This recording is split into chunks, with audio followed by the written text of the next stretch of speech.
All right, I am John Dew, host of The Wholehearted Man. I'm here with Dr. Susan Campbell, and we are going to be talking about dating and love and all those fun topics. And Susan's got a book called Truth in Dating, and I have worked with Susan myself on a couple workshops, and I am having her on today to discuss this book because where I am at and what I'm working on in life is, let me turn this down here, I'm kind of in a new phase of my life. You've helped me with some things over the years, and I am going to be getting back into the dating scene soon. I know we haven't spoken in a while because the last time we spoke, I was seeing someone or beginning to date, and that only lasted in total just maybe over 2 months. And since then, it's been almost a year. I decided not to date for a while and to work on myself and get things straight. And so as I get back into this, I wanted to talk to you about it, but also with what I'm doing. In that meantime, I've been working with creating the Wholehearted Man kind of series of what I'm working with for men and what's it mean to be a real man, what that looks like as far as being a partner to a woman, being a father, being a boss, being a friend, just all encompassing. So welcome. Thank you for coming on the show here. And I guess my first question would be, what caused you to create this book, Truth in Dating, and what is the premise of it? Okay. So the cause was I saw a lot of fear in the dating world. I've been a psychotherapist for 50 years, and I coach a lot of people who are attempting to find true love, either online or by going to events or just through meeting people. Mm-hmm. And there's a lot of discouragement. There's a lot of fear. I would hear things like, it's a jungle, it's a battleground. I can't take it. I can't do this anymore. And I was also dating at the time. So that's the second thing that caused me or motivated me you to could write relate. the book was, I'm teaching what I need to learn. Right. I wondered, I wasn't having a bad time like that. I really have a good time meeting people and taking each relationship as it comes for what it is.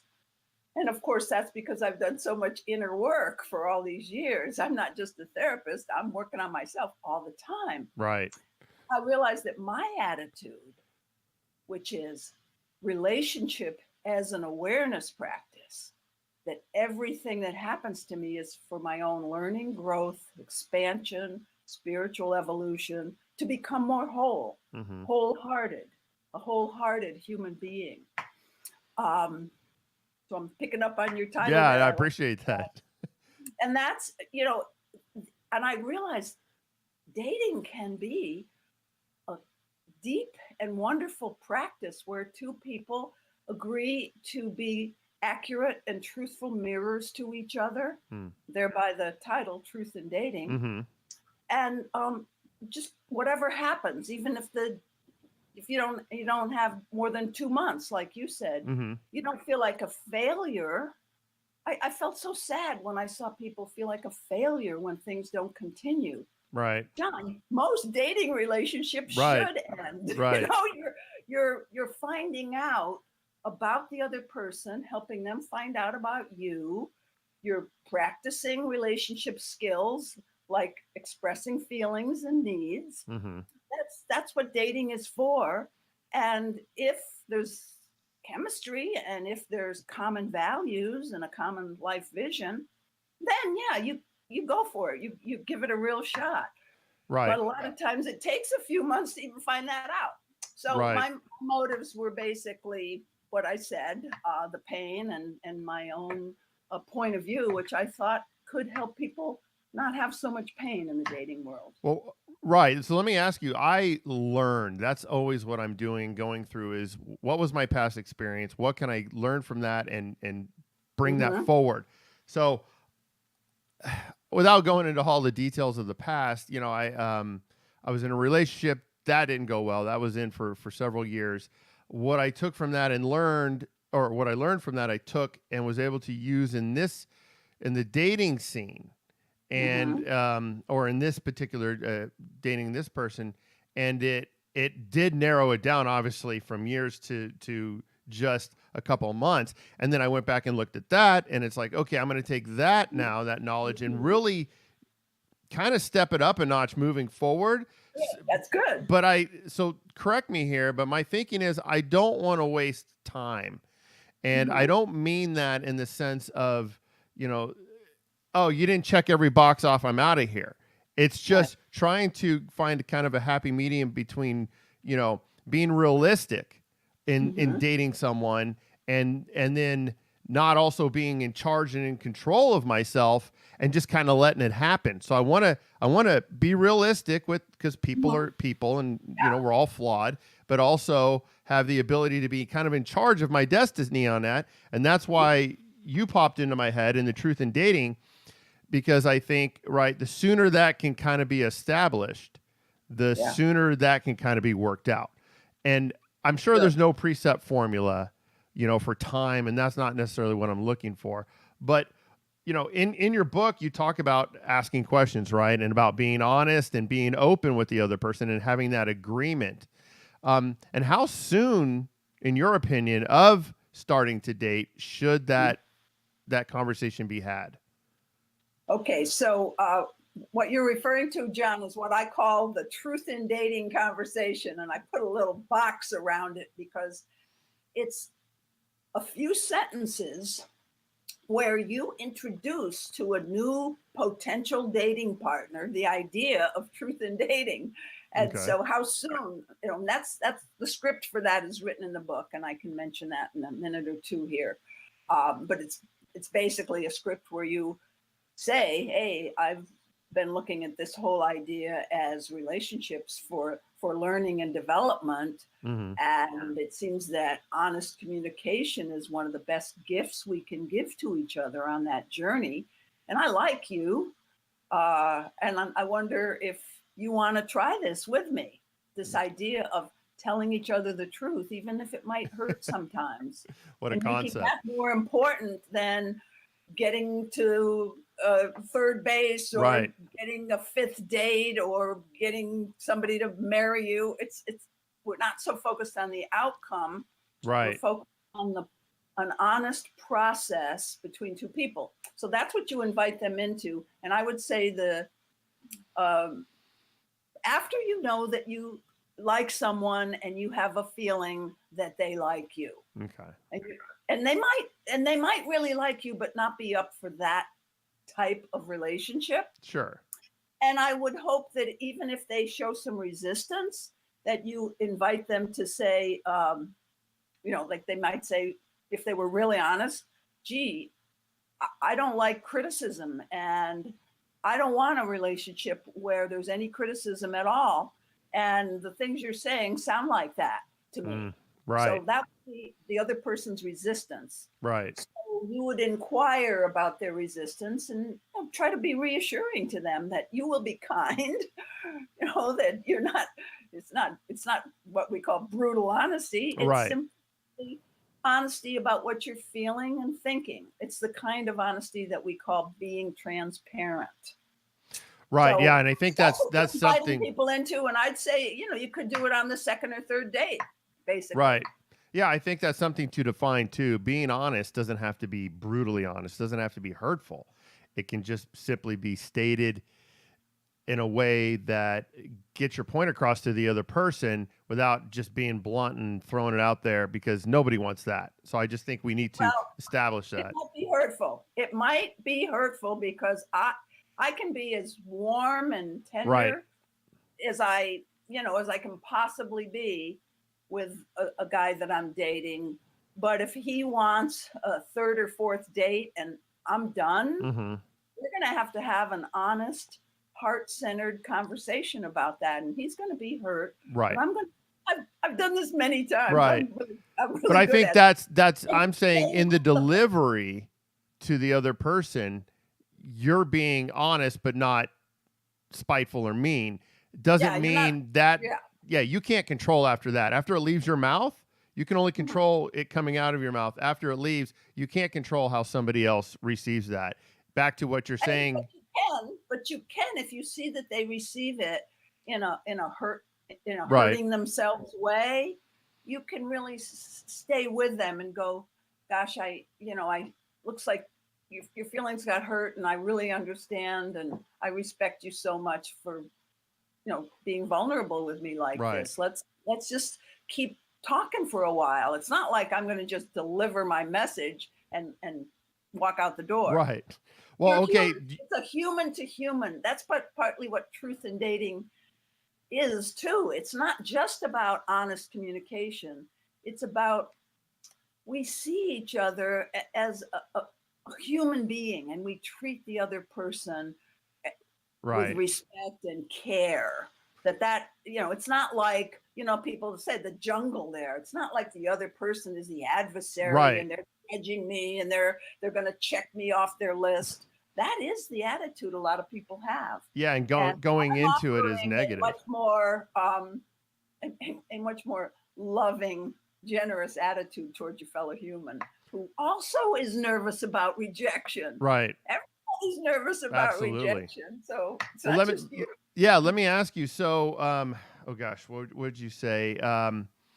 Well, okay. So where I've come on my journey, not just in the dating but also with my company and everything, and what I've kind of learned is I had kind of a big aha late last year, and I ended up getting rid of 2 employees, a quote unquote best friend, and a long-term relationship, all within 2 weeks there, because what I kind of came to was I'm done trying to force people to treat me properly. I'm done trying to get my needs met by somebody who doesn't want to meet them.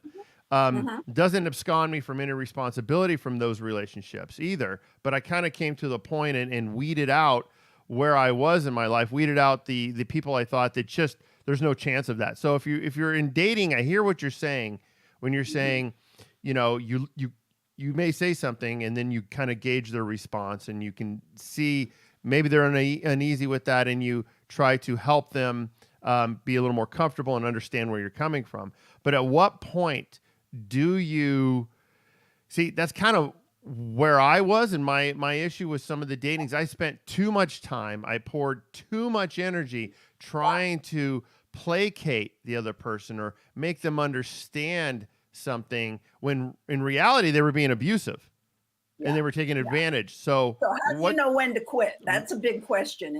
Because to me it's like I raise my bar very high now, and I'm determined to become the kind of man that attracts the type of woman I desire. And in doing that, I'm going to tell you how I feel. I'm going to be straight. I'm going to be honest with you. I'm going to be kind about it.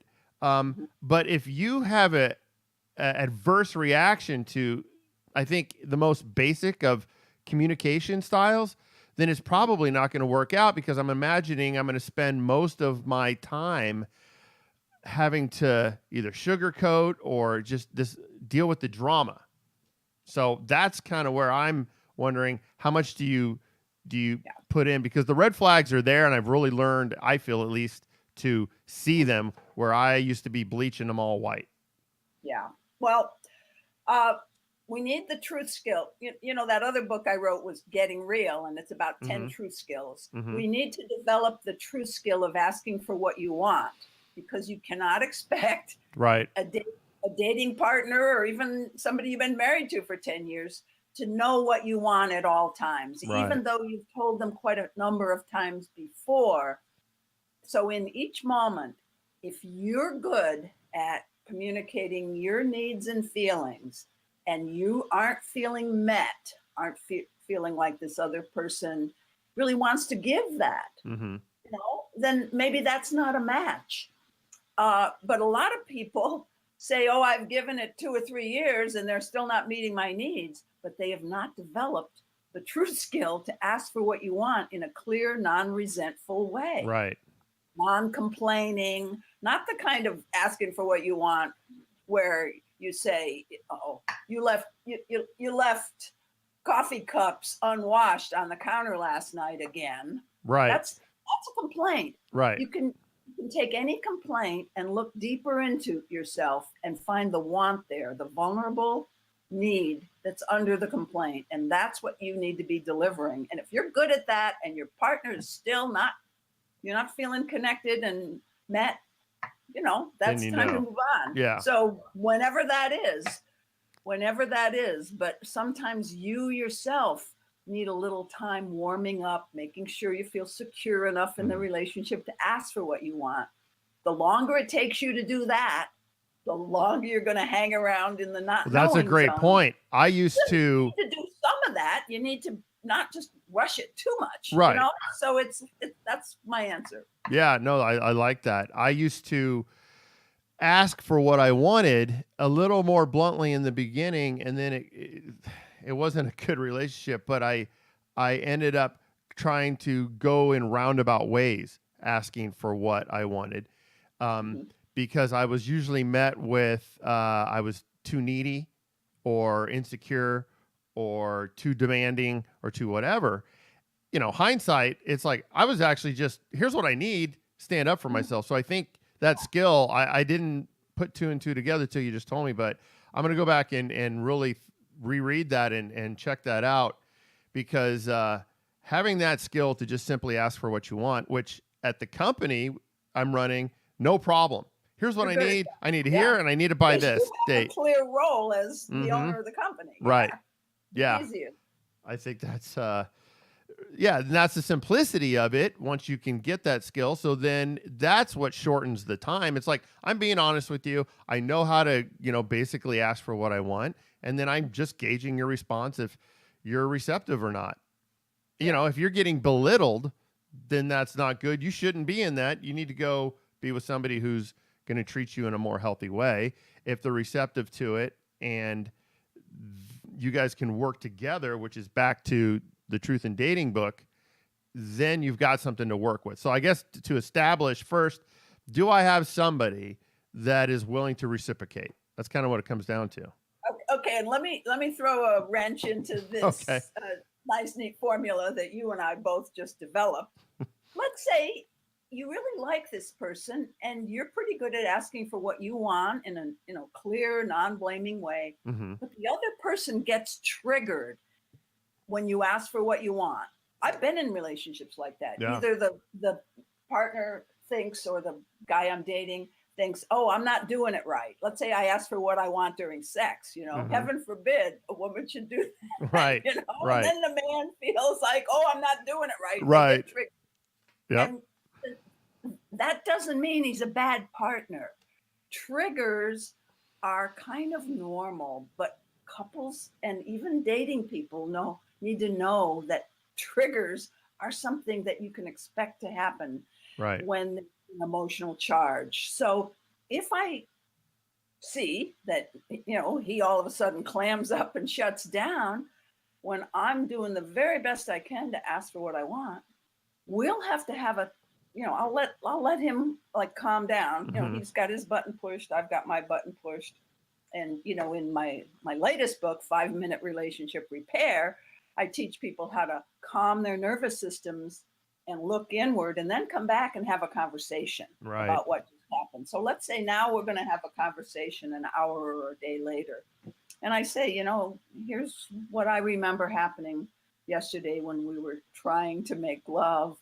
What was the experience like for you? And I, just draw it out and we talk about it. And we realize that, oh gosh, he got his buttons pushed, and then I get to reassure him that there was nothing he was doing wrong, and we kind of refine our communication. So there's that kind of trigger, and then there's the other trigger where a person might feel controlled.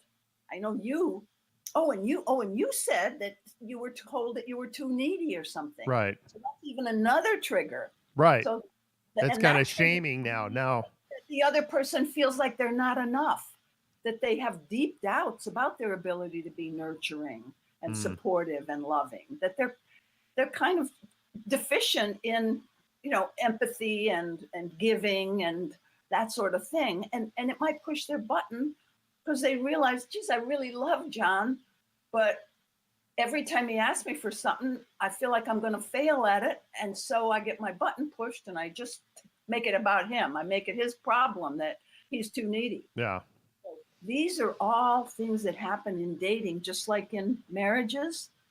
And you got to be ready for those things. That can make all daters feel like failures because it's pretty complicated. Right. In the last relationship before I took this break, these conversations that we're talking about happened so much more in that relationship. It was beautiful to practice that and to watch that, to come to the other person with something that was an issue, let's say, or just something that you weren't sure of or something you didn't like that was said, and not blowing up and screaming and yelling, but just coming and say, hey, when you did this, it made me feel this, right? The practice in your workshop. And then to have the other person actually mindfully think about it and go, huh, okay, I can see that, I could whatever it is, and have an actual adult conversation about what's going on. And that was one of the most attractive things in the relationship. I mean, it's better than anything else, because if you can't have that, and that was so new to me, that it was definitely a big attraction for me. But yeah, it's great, and I would never want to get rid of that, moving forward. So sometimes you might say, well, I stayed around 2 months, and maybe I should only have stayed around 2 weeks. But then you got some good relationship practice in those 2 months too, both of you. And so I think for a lot of people, not just your situation, it can still be beneficial. It's not like a waste of time. So your latest book is called, what is it? 5-Minute Relationship Repair? That's it. 5-Minute Relationship Repair. And it's about what to do when one or both partners get triggered, whether it's dating, parenting, or marriage type things. So it sounds like you've kind of modularly broken down the different sets of either reactions in the 5-minute repair. You're I guess overcoming that being triggered, right? So you can come back to a place to have a cogent discussion with the person. You're also you've got the dating and the questions to ask. Well, in the truth in dating. So what questions are good to ask? What are some, maybe to ease into that process where you're not coming straight out and going, and I mean, I've been on dates and we've had those conversations where you're able to come across and simply say, because the other person's okay. Like, do you want kids? Do you not want kids? Like, where are you at? I wouldn't wait for, I feel a little resistance when I hear people say, you have to be a little careful in the beginning and all of that. It depends on it depends on how much love you have in your heart versus how much fear. If you have fear, own up to that. And if you're being careful, it's because you're kind of not ready for the big no, like, do you want kids? No, I don't. I've never wanted kids. If you're not ready to hear the answer, don't ask the question. That's going to be your truth barometer. There is no guidelines about that. Me, I can say, are you monogamous? Are you married? First thing, are you married? Right. Are you monogamous? Right. Do you want kids? Those are sort of, really basic things. Then are you, then addictions. You want to rule out substance abuse or other kinds of things, sex addiction. You want to rule that out, basically. But if you're already in love with somebody who has one of those addictions, then go to a program together. Go to a 12-step program together. But who would want to be with a person whose mind share is so taken up in managing their own internal world that they have no bandwidth for you and love and fun and creativity? Not me. Right. Not me. I have standards, but it doesn't mean I look down on people with addictions. But they're tortured souls. I admit it. I do not. I've been to 12-step programs with guys, and I've learned a lot, and I love the 12-step programs. But it's so not my path. Yeah, I've kind of learned that my job is no longer to fix. That's what I was really trying to do in so many Well, in all the relationships, trying to save, trying to fix, trying to be there to the extent of diluting myself because I didn't know what actually I needed. That's why this past year, it's like I came to a realization. I go, for 20 years, I've been in a relationship one way or another, whether married or dating.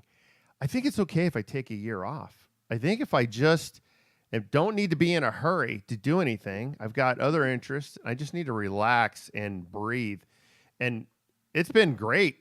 That's good. It's That's been good. A lot phenomenal. of us, I mean, you and I might be similar in this. We feel better if we're in a relationship.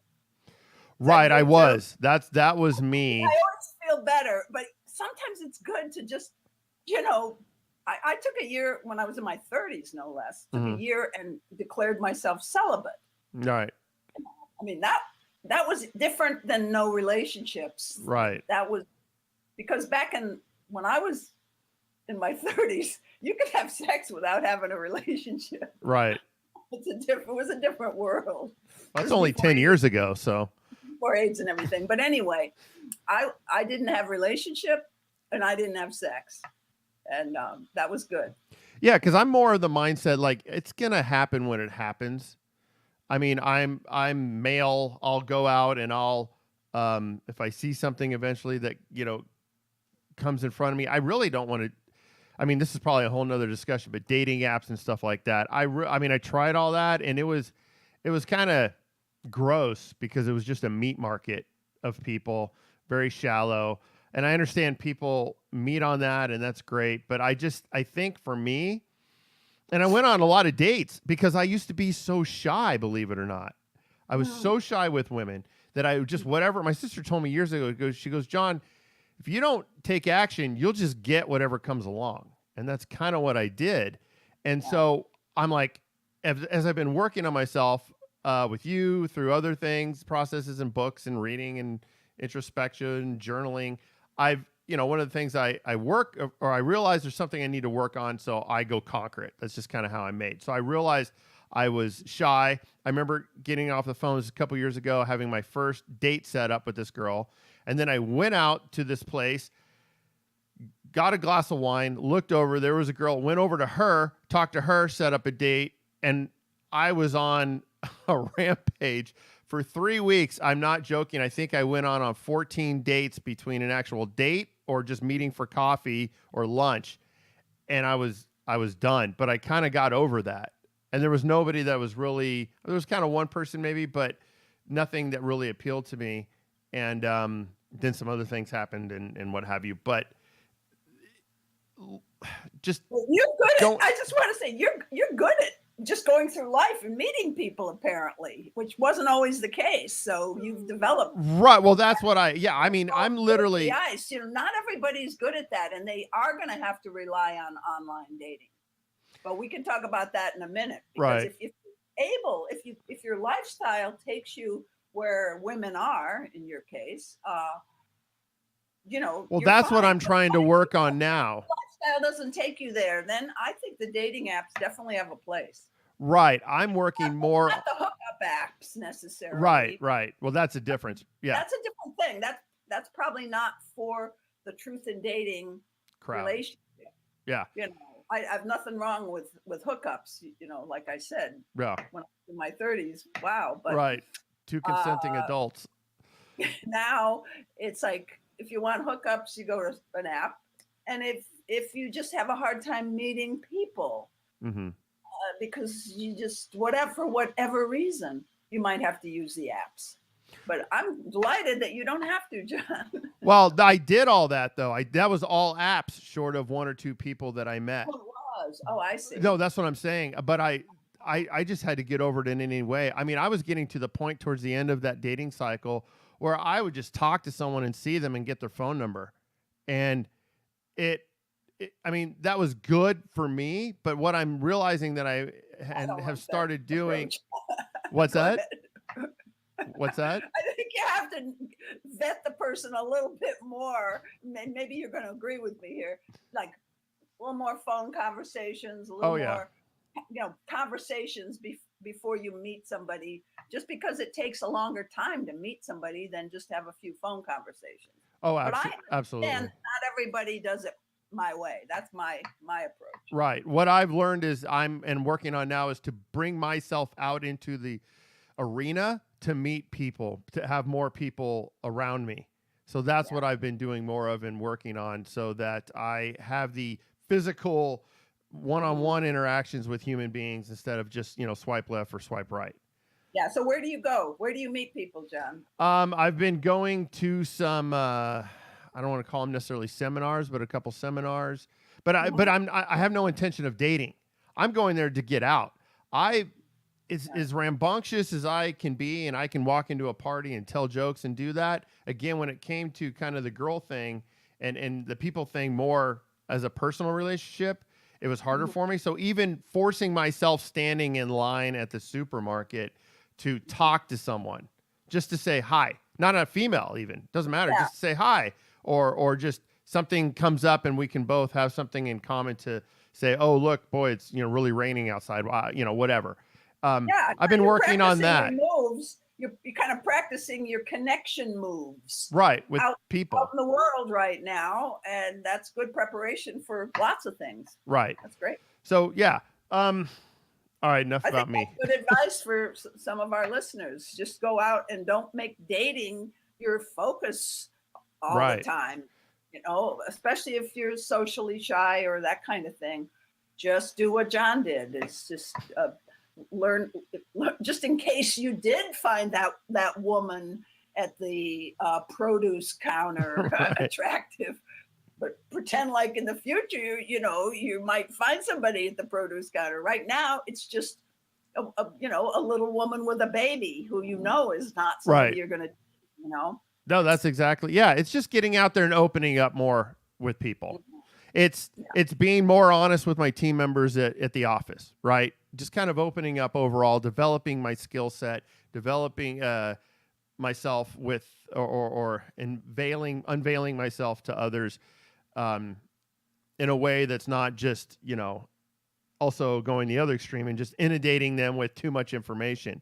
Just, saying hi. Because I remember in some of the workshops, that was always a thing where talking to people, sometimes people just, vomit all this stuff onto people, and it's too much. It's kind of, it's overwhelming.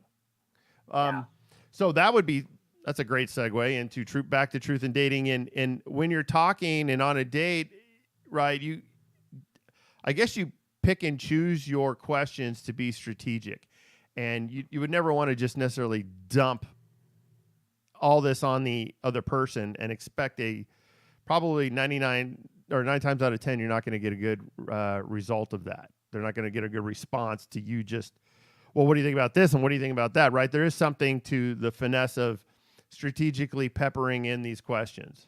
I don't know. I don't like to make any rules. I think you have to be how you are.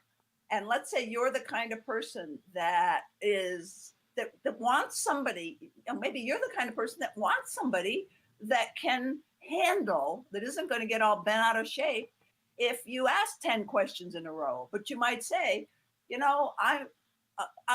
a few things I like to cover really fast, in a first date, so that we don't both waste time. I mean, this could be somebody's actual personality. It's maybe not your personality, but they could say, I'm giving you models of like a lot of different type of people. And I don't want any of our listeners or you, John, to bend yourself into a pretzel to be the kind of person that you think is going to be appropriate and perfect timing or, any of that.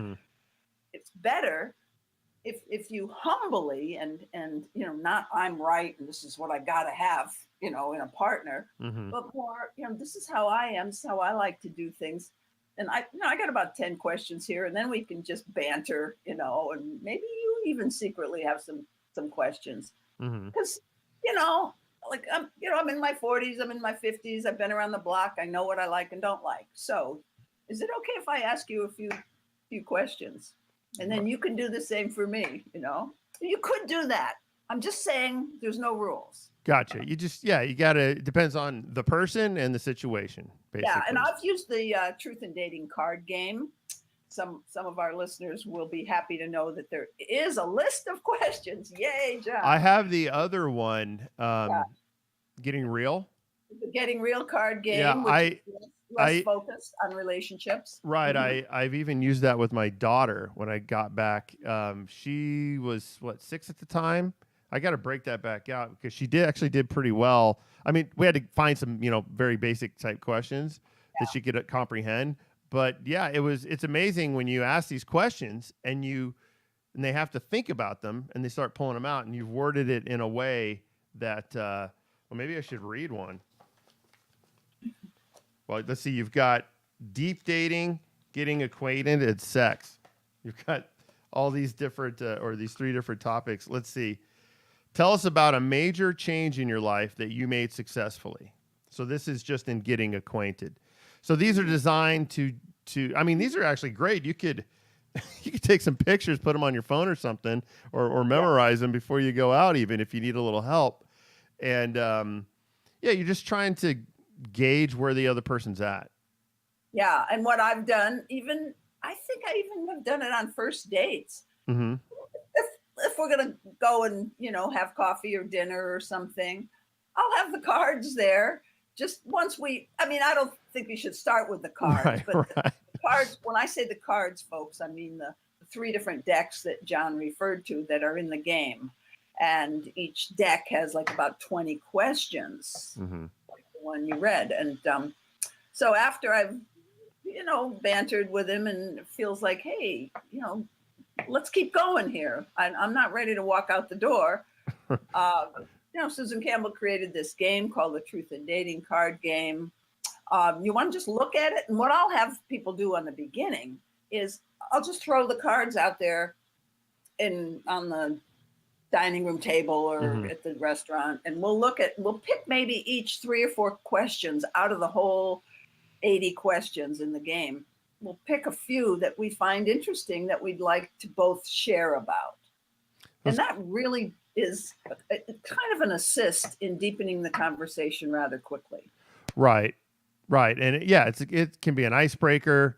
Not, I mean, you don't just sit down and go, "Here you go." But yeah, after Right. you've We'll have to set it up build a some little bit. rapport with the other person, yeah, Get some instructions with it. Read a couple of lines right. from the instructions.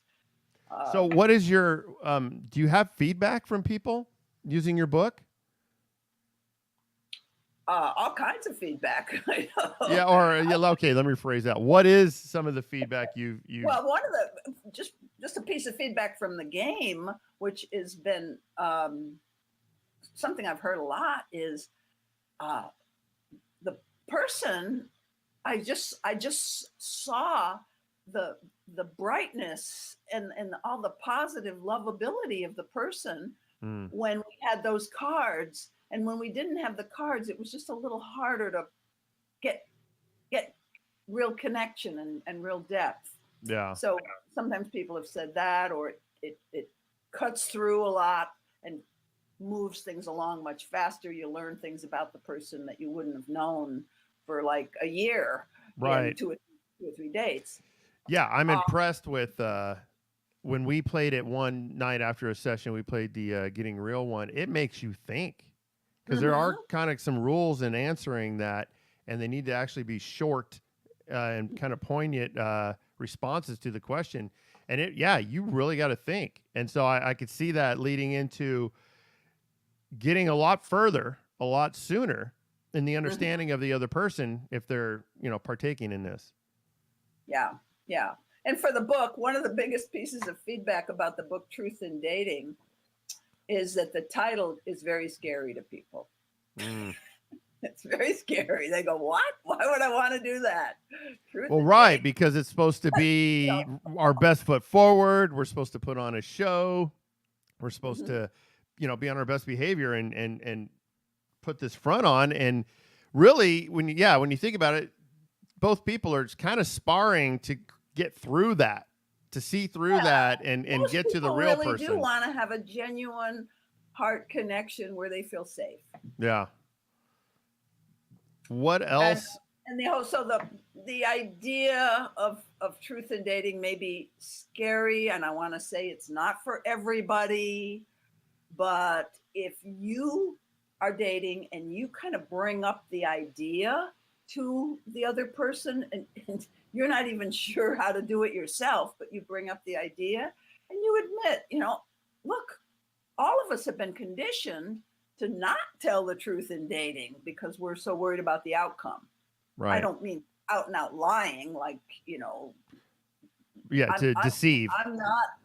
I'm not trying to promote the idea that people on dates lie, although some do. It's more they're just playing it safe, kind of like what you've demonstrated. Oh, should I ask this question? Is it too soon? All that kind of Hmm. worrying, and that keeps you, when you're worrying, you're not really in the present moment where the juiciness and the aliveness is, and that's what you want to bring to a relationship is your juice and Right.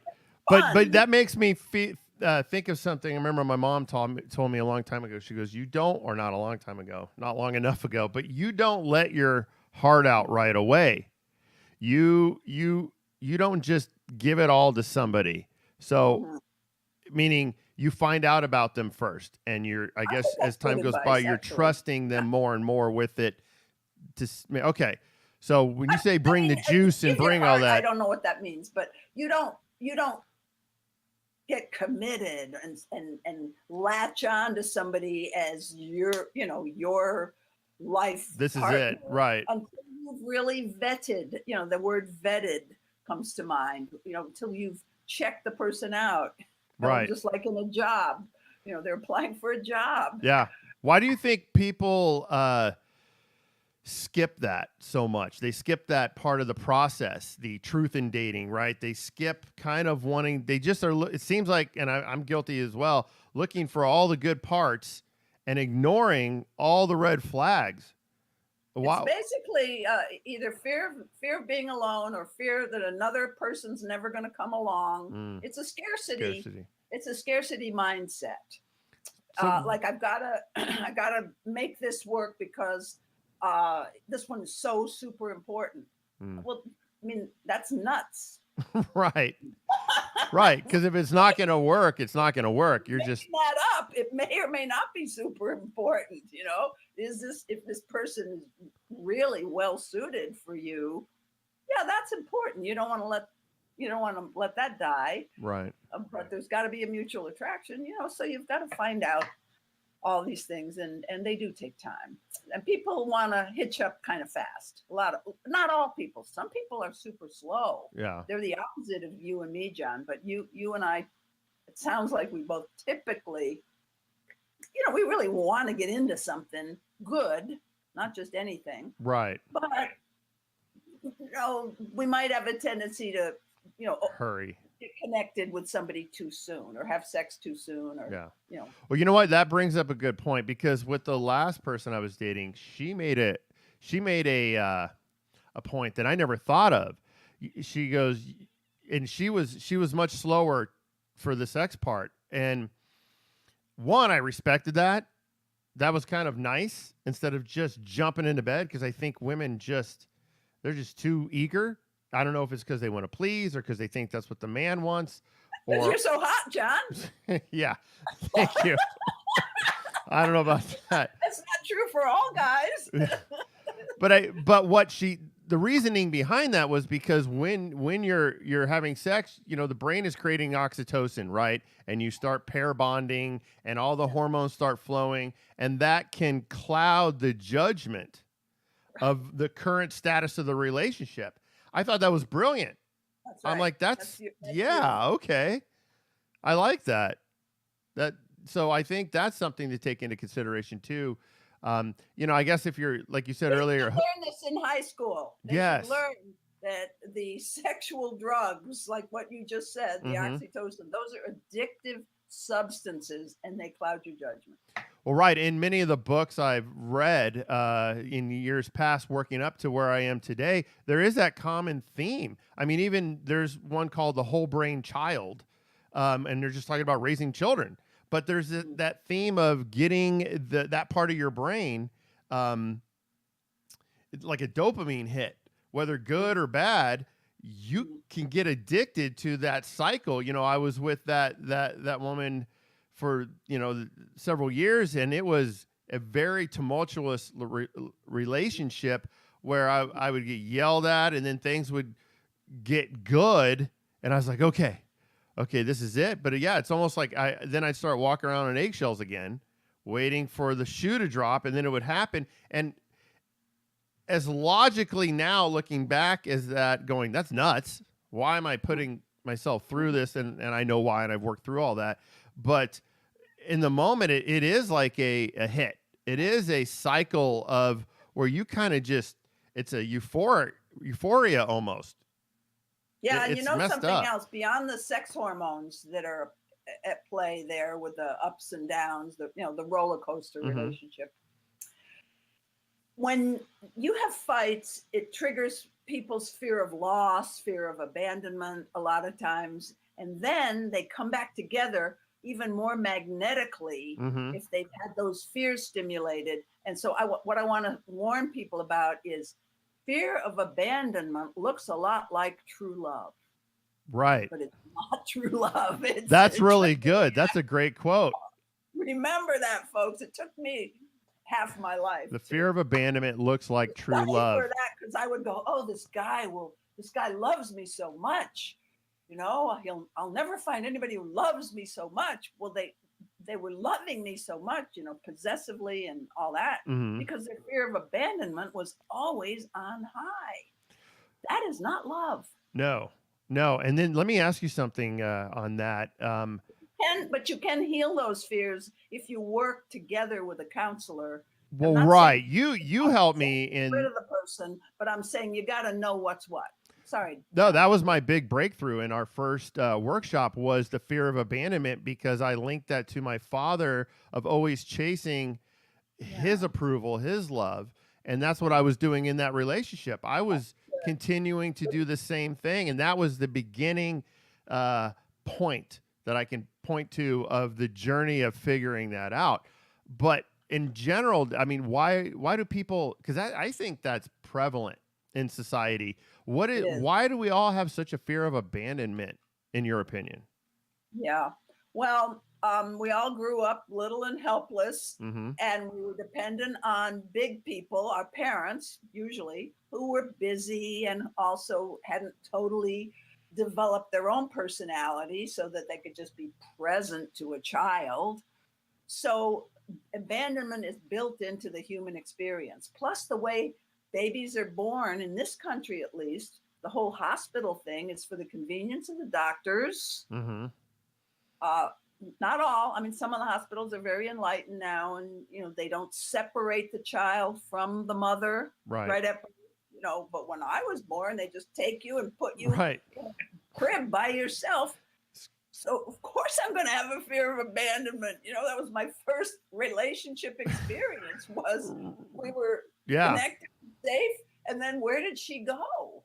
So most of the fear of abandonment memories are not actual rememberable because they're more like cellular body. Well, your amygdala, right? It programmed in there. They're really stored in the amygdala, and then those memories are like fear and danger memories, so that like you said, when the woman then pushes you away, it's kind of like it's almost like death, right? From your childhood, Yeah, it triggers the whole thing. You have a visceral fear of, it's almost like death in a way. Yes. And as a grown man, you can't logically go, well, but if that's really linking back to being a child or a baby, I can see that. My mom, it's funny when you said that made me remember my mom told me growing up when I was just a baby that Dr. Spock was the big deal, where you would leave the kids to just scream and cry in the other room, and you didn't breastfeed, you didn't pick them up, you didn't do any of this stuff. So maybe that's where some of my issues came from. I had the same kind of story when I was an infant and a little toddler. Yeah. But Dr. Spock and a lot of us did. It's like your kid, you don't want to spoil your kid. You want to have them independent and tough, so you don't cater to their every whim. But actually, now we know better. We know that if a need is met, I mean, this is an ideal scenario. If a child's need is met at that developmental stage, like the 2-year-old has the need to explore Mm-hmm. his or her environment. But if the parent is overprotective, that need doesn't get met. So then, then they become chaotic as adults. But each stage has a developmental task and learning. And if you are allowed by excellent parenting to fulfill all those needs, Mm-hmm. then those needs don't hang around, and you actually do become a more independent, self-reliant person by having your needs met, not by being deprived. Right. Wow. That's But we that isn't could do a most of whole our story. Most of ours did have some deprivation in it, or some over control or abuse or something. and it but could there's even happen later in life too, couldn't it? yes, it can. Yes, it can. You can have your first true love broke your heart, and that can be a fear of abandonment Yeah. later on, 50 or 60 years old. Yeah, I agree. They don't teach this stuff in school. They don't teach feelings. They don't teach you how to balance your checkbook. They don't teach you how to communicate with one another, right? There's a lot of things actually school does not prepare you to do. And I think one of the biggest things that would be a foundation of everything you do in your life would be communication and just Yes. understanding that when I'm talking to someone and they're triggering me. I started with a business coach about a month ago. And he goes, John, one of your biggest triggers is incompetence. When you see somebody being incompetent, that triggers you. I go, it does. I go, it just really makes me angry. Not ignorance, not when they don't know something. It's when somebody is kind of being willfully ignorant and they really don't want to try and they really don't care. And I see that kind of incompetence in someone. It really bugs me. And what he said is, he goes, what you're really mad at is the fact that you don't have the skills to handle someone like that. And I was like, oh, okay. That's I think that's a good point. That's in there. And also, what do you feel when somebody behaves incompetently? Do you feel let down almost? I feel angry. Yeah. That's the top level. When we're working with triggers, we have layers of feelings. It's like a parfait. Right. Top level is anger. I don't like this. This is not acceptable. That's right. And then, okay, but what need of mine is not being met that kind of like makes me angry? Right. Yeah, I'm gonna think about that. That's a good. Yes, you're bringing far, but it's right. It's no, not, you're reminding me of the workshops now, and I need to go through that process. Yeah. So you have to look at yourself. It's not just his incompetence, but I know for me, it's something when somebody's behaving in an incompetent way. I feel a fear that I'm not like valued, or my needs are not important. Yeah. It kind of even goes back to early childhood deprivation. Well, right. It's like it could be you're being ignored in some fashion. Yeah. And you're being kind of pushed aside. Yeah. Yeah, it's amazing what we should probably do one of these on that, because I believe, right, you knew John Bradshaw?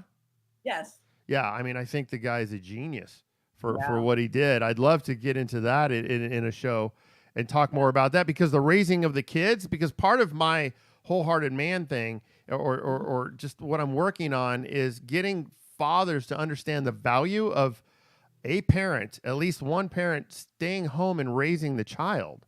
You and I have never spoken about this, but earlier you kind of alluded to the fact of how, if you're just born and handed off to somebody else to raise, or at daycare all day, in my opinion, that's going to create a disconnect where the child is being handed off to a facility where you're never going to be loved like you are by your parent. You just can't.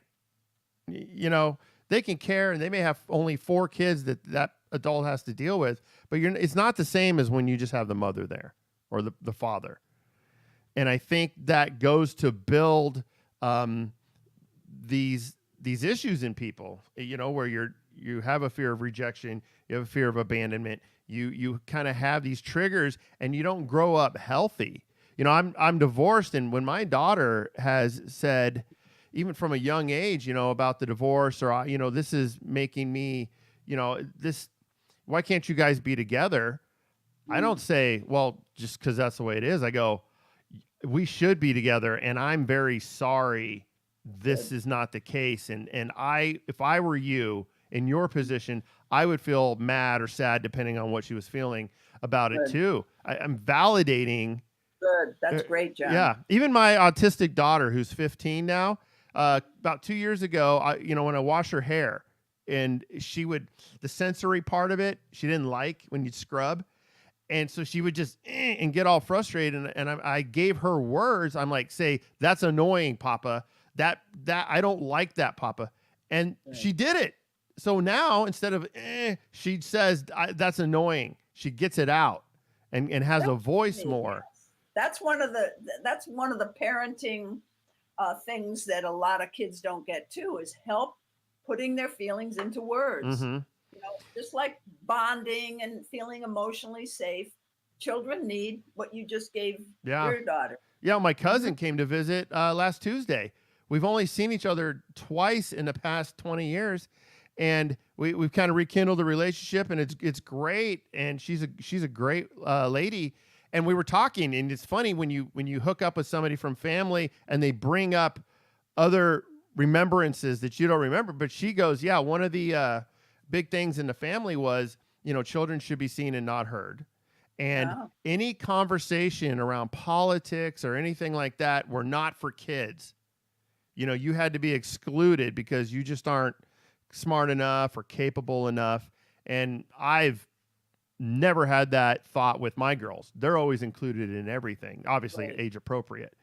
But because you get their mind thinking, they feel validated, they feel included. I mean, it's just night and day. And I'm hoping I'm doing thing. Letting kids express themselves and being an attentive listener. All children need that too. Mm-hmm. Yeah. Well, I could probably talk to you forever. Yeah, this is very enjoyable. Thank you. I know we got a little off topic, but I think really it all goes back to the truth in dating and the getting triggered. And my opinion, philosophy on self-improvement, self-help, healing, whatever you want to call it, is you've kind of got to identify what happened, and then you've got to kind of work through it. And then the third part of that is you need to go practice the way you want it to be. You can't live only in one of those boxes. You kind of have to really acknowledge what happened, kind of vet it, work through it, and then also moving forward, you go practice the new style, the new way you want it. I'm sure there's in the 5-minute relationship repair book, that's what I teach couples to do, and it could be dating partners or parents and children. Every time there's a glitch in your communication where you get disconnected and it feels lousy, you come back afterwards and you say, if I had it to do over and could have told you what I was really feeling and needing, this is what was really going on.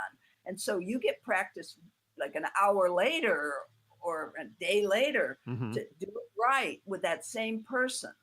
Yeah, so I think that's powerful. Get that in a relationship, as well as like what you're describing, which is, you learn it here and then you can apply it elsewhere. Right.